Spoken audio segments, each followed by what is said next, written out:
Hello दोस्तों, welcome back to my new video. तो दोस्तों आज हमारे पास आ चुकी है डेकन की इन्वर्टर पीसीबी रिपेयर होने के लिए। और इसमें कस्टमर का कहना है कि ये पीसीबी थोड़ा सा चलता है और ये कंप्रेसर चल के बंद हो जाता है। तो आज हम मेरे ख्याल से इसमें कम्युनिकेशन का एरर होना चाहिए। फिर भी मैं एक बार चेक कर लेता हूँ कि इसमें प्रॉब्लम क्या है।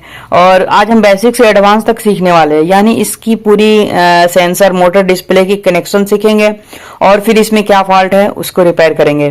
तो दोस्तों सबसे पहले मैं इसको बता देता हूँ कि इसमें थोड़ी सी डिफरेंट ये है कि इस वाले जो है 3 कलर कोड के सेम वायर है, इधर भी सेम वायर है, लेकिन तीनों को सेम में नहीं जोड़ना है, बल्कि इसमें जो है ये रेड कलर की वायर कम्युनिकेशन आउटडोर की है और यहाँ इंडोर में ब्लैक कलर का कम्युनिकेशन वायर है। तो ये वायर ज्यादातर क्या होता है कि टेक्नीशियन अगर जाते हैं बनाने के लिए और सेम कलर कोड लगा देते हैं, खोलने के वक्त ध्यान नहीं रखते हैं और लगा देते हैं, तो उसमें प्रॉब्लम ये फेस करने का पड़ता है कि कंप्रेसर ही ऑन नहीं होता, या होता है तो बंद हो जाता है। तो एक बार हम भी ट्राई करते हैं, देखते हैं दोस्तों इसमें आखिर फॉल्ट क्या है। तो अब हम इसमें पहले इसकी इंडोर की कनेक्शन करेंगे। तो इंडोर के कनेक्शन करने के लिए हमारे पास आप इंडोर की फैन देख सकते हैं, ब्लोअर मोटर है। तो यहाँ पे 2 जैक है, तो हम बेसिकली ये वाले जैक में लगाएंगे क्योंकि इसकी एक्टिव जैक ये है, यहाँ पे देख सकते हैं दोस्तों। ये जो आईसी लगी हुई है इसको ड्राइव करती है, तो ये इसकी कनेक्शन है और इससे ये कंट्रोल होता है। तो अभी इससे भी इससे भी कंट्रोल होता है और सिग्नल इससे भी मिलता है। तो अभी हम इसमें लगा दिए और अब इसकी कनेक्शन हो चुकी है दोस्तों। अब हम नेक्स्ट ये करने वाले हैं कि आउटडोर में सेंसर लगाते हैं, क्योंकि आउटडोर में एसी मोटर है, तो एसी मोटर बिना सेंसर के भी ऑन हो जाते हैं, यानी आउटडोर ऑन हो जाते हैं। तो अब हम इसमें ऐसा करते हैं, इसके सेंसर ये है हमारे पास, इसके सेंसर पूरे सेटअप के साथ है, तीनों सेंसर है इसमें हमारे। तो इस सेंसर को पहले लगाते हैं और यहाँ पे ये सेंसर मैंने लगा दिया।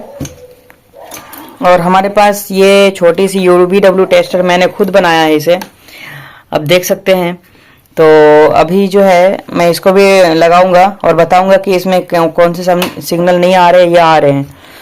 तो अब ये सेकंड चीज़ यहाँ पे ओवरलोड है, जब तक ये यहाँ पे नहीं देंगे जब तक ये कंप्रेसर को ऑन नहीं करेगा। तो ये भी लगा दिया मैं। अब ओवरलोड बात करते हैं, तो यहाँ पे भी देखिए कंप्रेसर पे भी ओवरलोड लगा हुआ है। ये जो है ओवरलोड है, यानी जब हीट ज़्यादा होती है तो इसको ट्रिप कर देता है, यानी सिग्नल आउट कर देता है। यहाँ से जो है कंप्रेसर ऑफ हो जाता है कुछ समय के लिए, जब तक वो नॉर्मल कंडीशन में नहीं आए, जब तक वो ऑन नहीं करता है उसको। तो फर्स्ट हो गया, सेकंड भी हो गया। अब हमारा थर्ड ये है कि ये हमारे 2 वायर हैं। तो ये 2 वायर हमारे कहाँ लगते हैं, तो ये 2 वायर इंडक्टर में लगते हैं। अगर इसको हम बाईपास कर दे तो भी ऑन हो जाएगी, लेकिन इंडक्टर में लगने से फ़ायदा ये है कि जितने भी नॉइस वगैरह होते हैं जो एक्स्ट्रा डिस्टर्ब करने वाले और लो वोल्टेज हाई वोल्टेज के फ्रिक्वेंसी होते हैं, उसको ये कंट्रोल करके रखता है, यानी अपने अंदर ऑब्जर्व कर लेता है। तो ये इंडक्टर को लगाते हैं। अब नेक्स्ट इसमें है इसकी जो है कंप्रेसर की वायरिंग। तो कंप्रेसर की वायरिंग हमारे पास है RYB यानी UVW। तो पहले हम वाइट लगाएंगे U, और सेकंड में लगाएंगे V, और लास्ट में लगाएंगे रेड W। तो हमारा लग चुका है, ये कंप्रेसर की वायरें भी लगा चुका हूं मैं। अब UVW टेस्टर की वायरें लगाता हूं। तो UVW टेस्टर में कोई भी किसी में भी लगा दीजिए, कोई दिक्कत नहीं है, बस कनेक्ट होना चाहिए। तो ये भी वायर मैंने लगा दी है। अब इसमें बस सारा काम तो मैंने कर चुका हूँ। अब इसमें इंतज़ार करते हैं इसके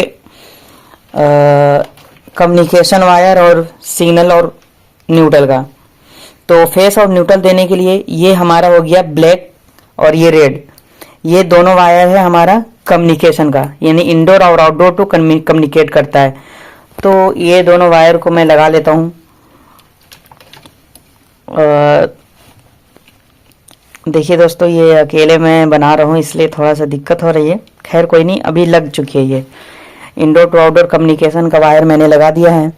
अब ये रेड वायर है और ये ब्लैक वायर, ये दोनों लाइन की वायरें हैं। तो ये भी लग गया है। और अब हमारे पास वाइट वायर बची है, दोनों वाइट, यानी दोनों न्यूट्रल दोनों का सेम है। तो न्यूट्रल भी लगा देते हैं। न्यूट्रल लग गई है दोस्तों। अब देख सकते हैं न्यूट्रल भी लग गई है।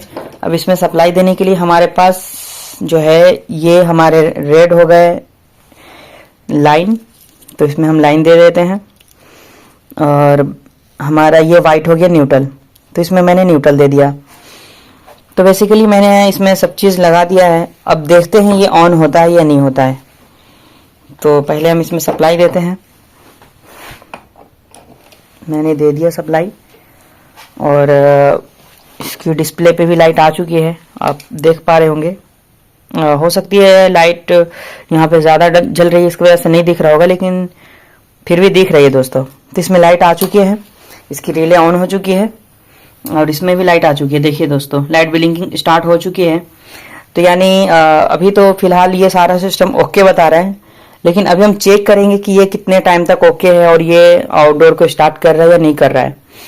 तो अभी इंडोर की मोटर भी अभी ऑन नहीं हुई है, देखते हैं ये इंडोर की मोटर ऑन करता है या नहीं करता है।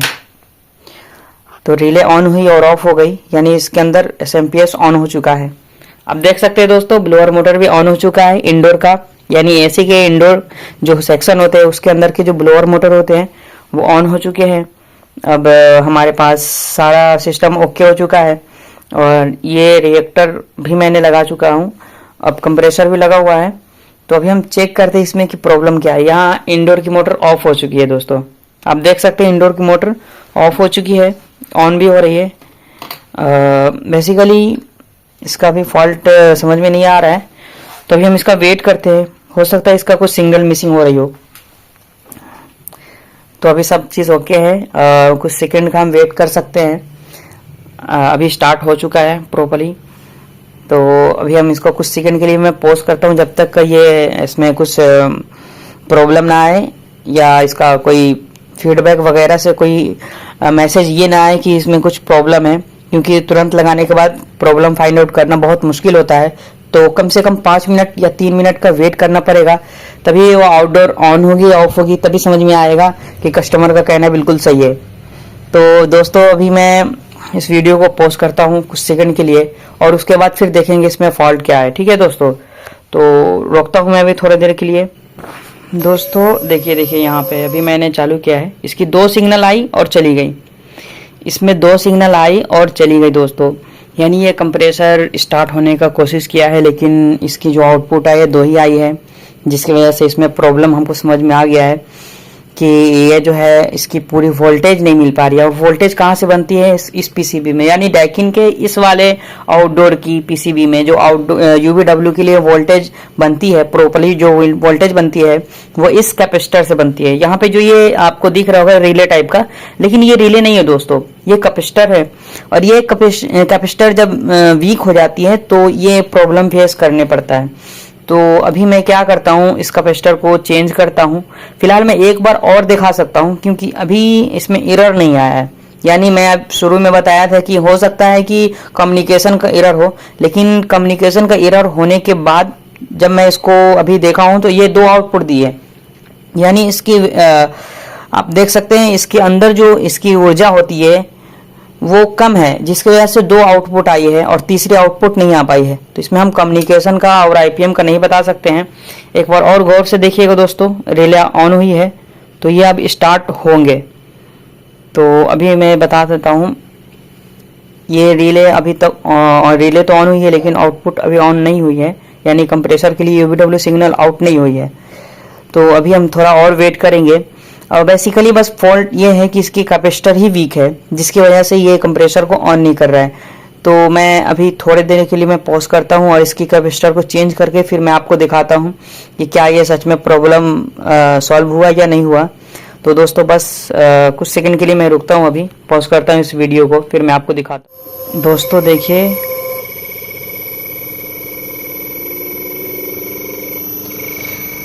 देख सकते हैं दोस्तों ये कंप्रेसर स्टार्ट हो गई है, ये हमारा यही ख़राब है। और देखिए दोस्तों बिल्कुल प्रॉपर बढ़िया से स्टार्ट हो गया है। देखिए दोस्तों बिल्कुल सही चल रही है। तो आप देख सकते हैं ये बिल्कुल स्टार्ट हो गया है। मैं इसको बंद कर देता हूँ, बिना हीटसिंक का इतना देर नहीं चला सकता मैं। तो इसकी मैं आउटपुट ऑफ कर दिया। तो आपने देखा कि इस कैपेसिटर की वजह से जो है हमारा पूरा सिस्टम डेड हो गया था। ये छोटी सी कैपेसिटर है, 20 UF की कैपेसिटर है, और इसकी वजह से जो है आउटपुट नहीं मिल रही थी। कंप्रेसर ऑन होना चाह रहा था, ऑन नहीं हो पा रहा था, और बहुत मुश्किल से खुद को वो ऑन कर पाया है। तो अभी जो है इसको मैंने चेंज किया, और चेंज करने के बाद अब देख सकते हैं कि कितनी आसानी से ये ऑन हो चुका है। और ऑन होने के बाद बिल्कुल आउटपुट भी बढ़िया दिया, कंप्रेसर बिल्कुल रनिंग में हो गई है। तो दोस्तों आपने देखा कि कितनी आसान से मैंने इसको बनाया। तो हर चीज़ मुश्किल नहीं होती है, हमें बस उसको थोड़ा सा बढ़िया से उसको फाइंड आउट करना पड़ता है और समझना पड़ता है कि इसमें फॉल्ट क्या है। और जब फॉल्ट समझ जाते हैं तो रिपेयर करना आसान होता है। यानी कहीं जाने, अगर हमको कहीं जाना है तो हमें उस मंजिल को तलाश करना होता है। जैसी मंजिल मिल जाती है तो फिर जाना आसान हो जाता है। सेम वही है कि हमारे इसके अंदर फॉल्ट मिल गई है, और मैंने फॉल्ट जब ढूंढ लिया तो मैंने इसकी कैपेसिटर को चेंज कर दिया। जैसे ही चेंज किया तो बिल्कुल कंप्रेसर चलने लगी है। तो इसको बनाने में कम से कम 20-25 मिनट तो लग चुके हैं दोस्तों।